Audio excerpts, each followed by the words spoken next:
Hi, welcome back to the channel. My name is Lisa Elvin Stoltari, and I'm a genealogist and a passionate traveler. Over the last couple of years, I have been focusing on les filles du roi, or king's daughters, and getting to know their stories. Earlier this year, I said, let me start a new series, and it is the filles mariées. And I have to tell you, we are on episode 24, so there are about 260 of them. We've got a long way to go. But before we begin today's episode, I want to show you ways you can support the channel. The first three keep you in the know. Subscribe, like, and notify. The next are ways to help the channel grow. We have Ko-fi and Patreon, which are external platforms that you can have a look at if you want to financially donate. And one of them is also, the third is Super Thanks, which is part of the YouTube program. And all you have to do is click on that link to donate. And these are all wonderful ways of showing your support, and I really appreciate all of you who have done so thus far. So let's get to know our filles mariées of this episode. Les filles mariées can be dated from 1634, the beginning of the second phase of Quebec, if you will, to 1662, just prior to the Filles du Roi program starting. That's 28 years. There were only about 260 ladies that came across. One of the problems with the filles mariées was the fact that there weren't that many of them. They produced a lot of children, but it wasn't a lot of children in a big space of time, over 28 years. So this is why les filles du roi came into existence, because obviously they needed the colony to grow faster. And so the government stepped in. Les filles mariées was not a government program. It wasn't even a program. It was just simply, these are the ladies that came across, sponsored by a church or an entrepreneur or different organizations. They generally did not come in groups like les filles du roi. Sometimes they would come like on a ship later on in the program, but those early years, oh my, these were brave women who took a chance, and we are so grateful that they did. So let's get to know our filles mariées of episode 24. So our filles mariées of this episode is Jeanne Mercier, and she is actually a viewer request. I do not have her in my files, so I'm very grateful to have explored Jeanne's history, and this is for you, the viewer who requested. So Jeanne was born 1621 in Les Sables d'Olonne, and her parents were Lou Mercier and Jeanne Gaillard. Now, remember, Les Sables, for those of you who don't speak French, Les Sables means literally the sands of Olonne. And it's found in the Pays de la Loire region, which you can see on your upper left. And the département, the county within that region, is Vendée. It's really a seaside. You can see what it looks like. It's absolutely beautiful. It is now known as, it kind of combined. So Olonne-sur-Mer, Château d'Olonne, and Les Sables d'Olonne all merged. So now they've grown since 2019. It was actually founded in 1218, and its history really is tied to the ocean.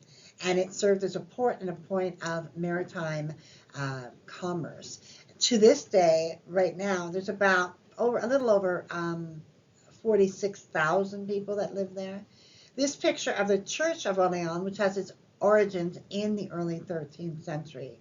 Now, when I was doing the research, I found a baptismal certificate for her, not here. It is her baptismal, or it is someone named, with her name, Jeanne Mercier. And it is posted on WikiTree. I was not able to, I'm sure it's fine, but I don't know the context. So I don't know, was she born in Les Sables d'Olonne? Did they go to the Paroisse Saint-Jean and Saint-Malo in Montagne-au-Perche to baptize her? It's quite far away. It didn't make sense to me. So, and that's the reason why I didn't automatically. So, because you have to understand that Normandy, if you look up, is in another region of France, completely different. It was quite a ways away. So, I was, anybody who wants to provide some insight into this, please let me know. I'd be glad for the enlightenment. So Jeanne would come sometime in 1639, we believe. Actually, her sister would come a couple of years later. Her sister married in France, and then her and her family would join Jeanne. So that's kind of interesting that she had family there as well. So the groom that she selected and who selected her, his name was Claude Poulet, born 1621 in Rouen in France, as part of the parish of Saint-Maclou. His parents were Pascal Poulet and Marie Levert. So, you can see there that Normandy region is circled. And then we have the Seine-Maritime in Rouen. And these are just pictures of the beautiful, beautiful city of Rouen. And also on the bottom is that river and then the church. The construction of that church began sometime in 1432. Let's review a little bit about Rouen, which is like high on my list of places to go. It is a city on the Seine River. It's the capital of the region of Normandy, and it has the most amazing historical story. And at one time was the largest city in medieval Europe. It played a prominent role in both English and French histories from the 11th to the 15th century. Joan of Arc was tried and burned alive in 1431 in this area. Rouen is a city of cultural and educational significance throughout France and the world. And it was from this area that the Statue of Liberty sailed in June of 1885. And so it's just got a really, really amazing connection on so many levels, historical connection to the New World, all of that. And of course, in France. So this is the city that Claude would be coming to New France from. So Claude would come to New France, we believe, about 1636. Certainly would have, done a contract of some kind, and was ready to marry in 1639. And so they were married August 8th, 1639 in Quebec City. That is the marriage record that you see before you. So they started out their married life in Trois-Rivières. And remember, let's do a little bit of history here of Trois-Rivières. It was the only second settlement of New France. Remember that the English had overtaken Quebec, or New France, in 1629. It was then finally given back to France in 1632. And then by 1634, the people had come back and began recreating what they had prior to that. And so Trois-Rivières was like, they know they needed to expand. So Quebec City was the one and only city. Trois-Rivières became the second. And it was named Trois-Rivières, which means three rivers, because the St. Maurice River has three channels that form at the mouth of the St. Lawrence. So you can actually see it in that picture. It was known as Three Rivers for a long time in North America, but as the French regained control of their province in the 1960s and 70s, they took back their name of Trois-Rivières. And being from Quebec and being half and half, English and French, my mother would refer to it as Trois-Rivières and my father Three Rivers. So it was dependent on where you were from in Quebec. The Trois-Rivières was a very important area in the new nation of New France. It also proved to be an important battle in the American Revolution, the Battle of Trois-Rivières, or Three Rivers. Some of you who have ancestors in this area at that time might be surprised at who would qualify you for admission to the Daughters or Sons of the American Revolution. I gave a talk there. I have a YouTube video on that, so you might want to look at that as well. So this is just a picture up here of the actual, what it looks like today. It's still maintained. I mean, there's lots of modern things too, but this is part of that old feel of Trois-Rivières. So in an odd twist of fate, for some reason, and I would assume it has to do with making money, Claude and Jeanne would return to Rouen sometime after 1641 and would return to New France in 1648. So they had two children that were actually born in France.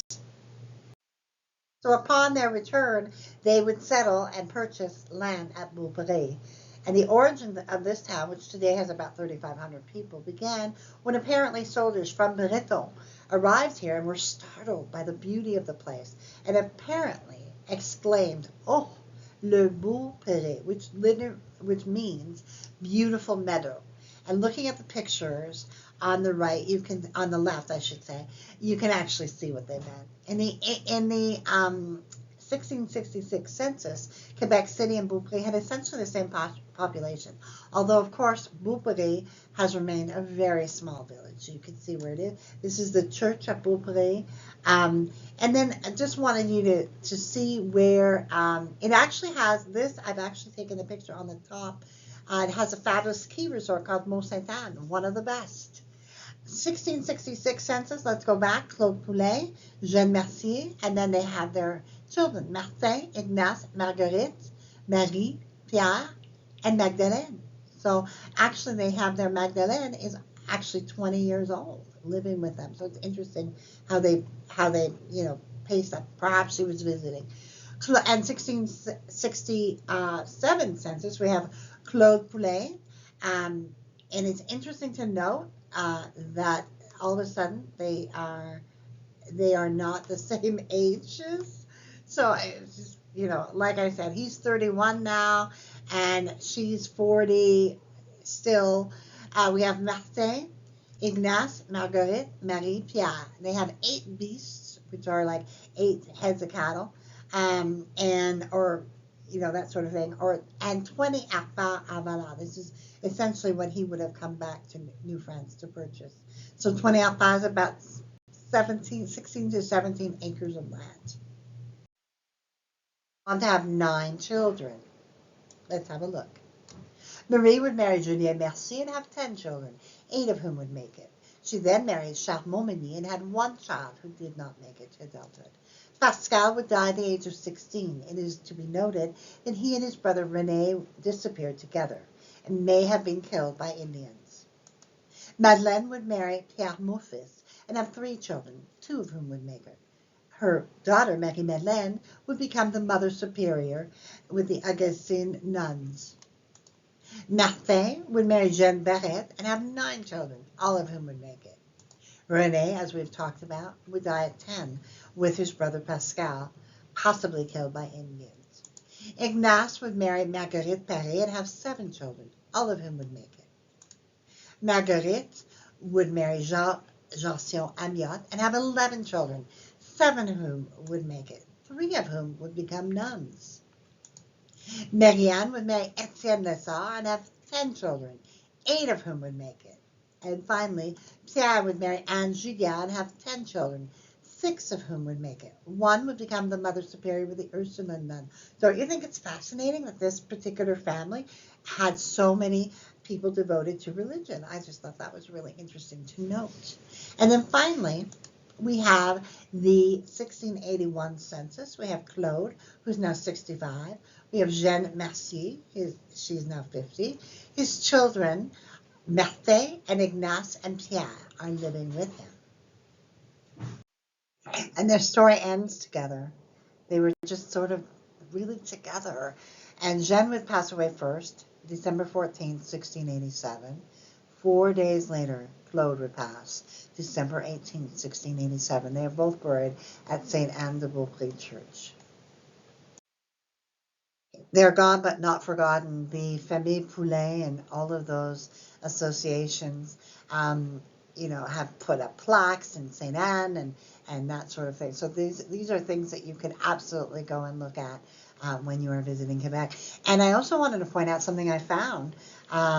This was the original ancestral land.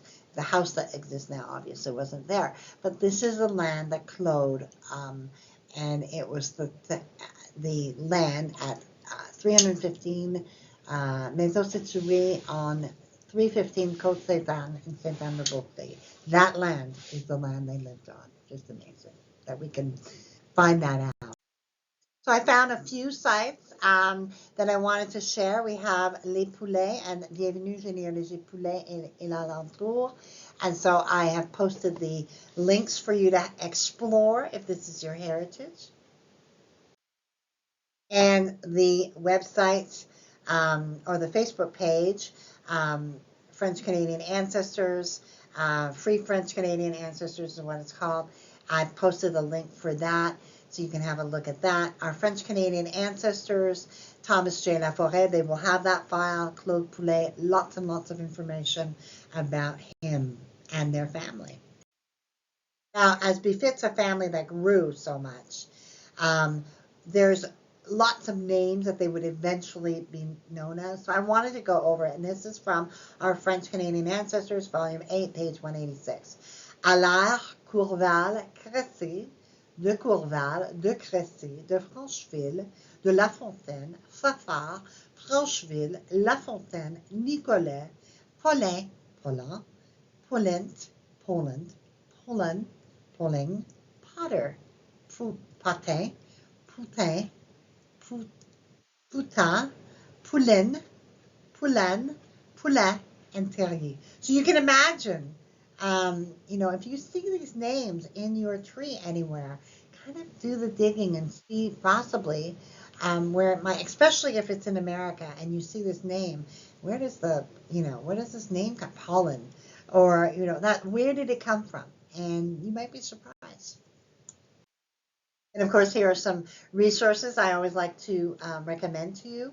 We have the Quebec Genealogical Society. We have the Généalogie de Québec et Amérique Française. We have some very, very important French-Canadian historical societies. I urge you to check them all out and just see if there's one or all of them that fits you. I think I'm a member of all of them, actually. And then the French-Canadian Genealogist is a website that I have grown to really, really love.